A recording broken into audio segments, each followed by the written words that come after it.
Before we dive in, do remember to find more related videos in our playlist. Don't forget to subscribe, share, and leave your comments. Today, we're embarking on a fascinating journey, exploring the diverse methods of fish preservation historically used by coastal communities. These techniques have not only been instrumental for survival, but they've also shaped culinary traditions worldwide. From salting to smoking, fermentation to freezing, and canning, each method has its own unique story. Now let's journey back in time to discover the earliest methods of preserving fish. Our first stop takes us to the ancient practice of salting. Imagine this: the early coastal communities with their bountiful catch of fish faced a dilemma: how to keep their prize catch from spoiling. The answer lay in a common mineral, one that we might take for granted today. Yes, we're talking about salt. Salting fish, or curing as it's also known, is a preservation method that has been around for thousands of years. It's believed to have originated in ancient times, with civilizations such as the Egyptians and Romans using it extensively. The process is straightforward. Fish are cleaned, cut into pieces, and then generously coated with salt. The salt draws out moisture, creating an environment inhospitable to bacteria, the primary culprits behind food spoilage. This method allowed the fish to be stored for extended periods, providing a reliable food source throughout the year, particularly during seasons when fishing was not feasible. Now, salting is not without its drawbacks. The preserved fish can have a very strong, salty flavor, which may not appeal to everyone. And of course, the high salt content can be a concern for those watching their sodium intake. On the plus side though, salted fish is typically rehydrated and rinsed before cooking, which can help reduce the saltiness. Despite these challenges, the practice of salting fish has endured, testament to its effectiveness and the ingenuity of our ancestors. From salt, we move on to another common household ingredient used in fish preservation: fire up the smoke, as we explore the method of smoking fish. A technique steeped in history, smoking fish is a timeless tradition that has been passed down through generations of coastal communities. Originating from the need to preserve their bountiful catches, it wasn't long before our ancestors discovered that the process of smoking not only extended the shelf life of their fish, but also imparted a rich, distinct flavor that became highly sought after. The process of smoking fish involves two key stages. The first is curing, where the fish is seasoned with salt and sometimes sugar. This draws out moisture and creates an environment that's inhospitable for bacteria. Next comes the actual smoking, where the fish is exposed to smoke from burning or smoldering material, usually wood. The heat and smoke work in harmony to cook the fish, while the smoke imparts that characteristic flavor we've come to love. And while smoking fish has many advantages, such as enhancing flavor and extending shelf life, it's not without its disadvantages. The process can be time-consuming and requires constant attention to ensure the fish doesn't overcook or dry out. Additionally, the type of wood used can greatly influence the final taste, making it somewhat of an art form to perfect. Despite these challenges, smoking remains a beloved method of fish preservation. Its unique blend of preservation and flavor enhancement has ensured its enduring popularity among coastal communities. From the smoky aroma of wood, we now venture into the world of fermentation. Hold your noses, as fermentation is our next stop. Fermentation, an age-old process, has been a cornerstone in the preservation of seafood, particularly fish, for centuries. Originating from the need to extend the shelf life of the catch, this method has found a place in the culinary traditions of many coastal communities around the world. So, how does it work? Well, fermentation is a natural process where bacteria and other microorganisms break down the food's sugar and starch, converting them into alcohol and acids.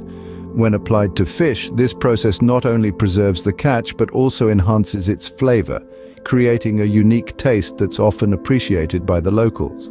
From the Nordic lutefisk to the Southeast Asian bellichan, fermented fish dishes have been enjoyed by communities far and wide. Despite its global appeal, fermentation does have its downsides. For one, the process can take a considerable amount of time, ranging from a few weeks to several months. Additionally, the strong, distinctive smell that comes with fermentation might not be to everyone's liking. But on the upside, fermentation does not require any special equipment or energy resources, making it an accessible method for fish preservation in less developed coastal communities. Moreover, the acids produced during the process are known to inhibit the growth of harmful bacteria, adding an extra layer of safety to the preserved fish. With the pungent smell of fermentation behind us, let's delve into the icy realm of freezing. Now we enter the age of modern technology with the method of freezing. In the grand tapestry of fish preservation methods, freezing is a relatively recent addition. It came into widespread use in the early 20th century with the advent of refrigeration technology. This revolutionized fish preservation, particularly in coastal communities where the bounty of the sea could now be kept fresh for extended periods. Freezing fish is a simple yet effective method of preservation. It relies on the principle that low temperatures slow down the growth of bacteria and other microorganisms that cause food to spoil. The process begins with the fish being cleaned and prepared, then rapidly frozen to maintain its freshness. The advent of freezing was a game changer in coastal communities. It extended the shelf life of fish, making it possible to store large catches for later consumption or sale.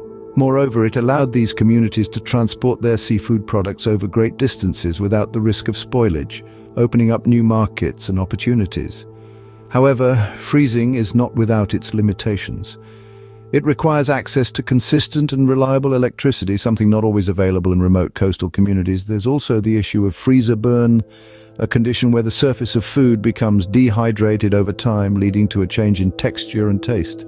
And while freezing does a great job of preserving the nutritional value of fish, the thawing process is critical to maintain quality. If not done correctly, it can result in a loss of texture and flavor. But despite these challenges, freezing has proven to be a powerful tool in the arsenal of fish preservation methods. It has allowed coastal communities to maximize the benefits of their marine resources, contributing to their economic sustainability and food security. And so from the icy embrace of the freezer, we journey next to a method that brought the convenience of the pantry to the world of fish preservation.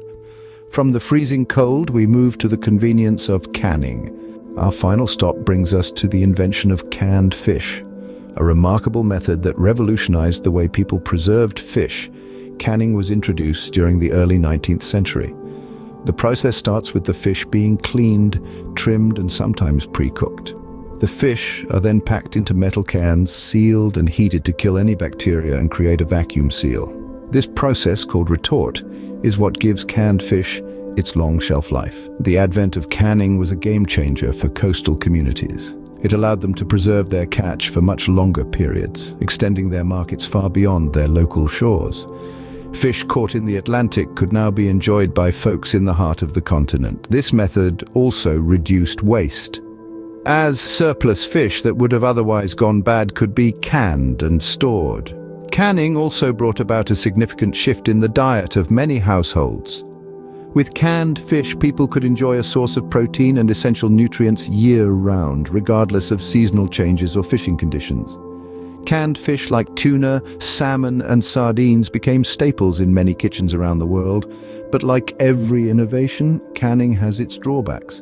Critics argue that the process can lead to a loss of nutritional value, particularly the water-soluble vitamins that may leach out during the heating process. There's also the matter of taste. While convenient, some folks find that canned fish doesn't quite match up to the flavor of fresh or traditionally preserved fish.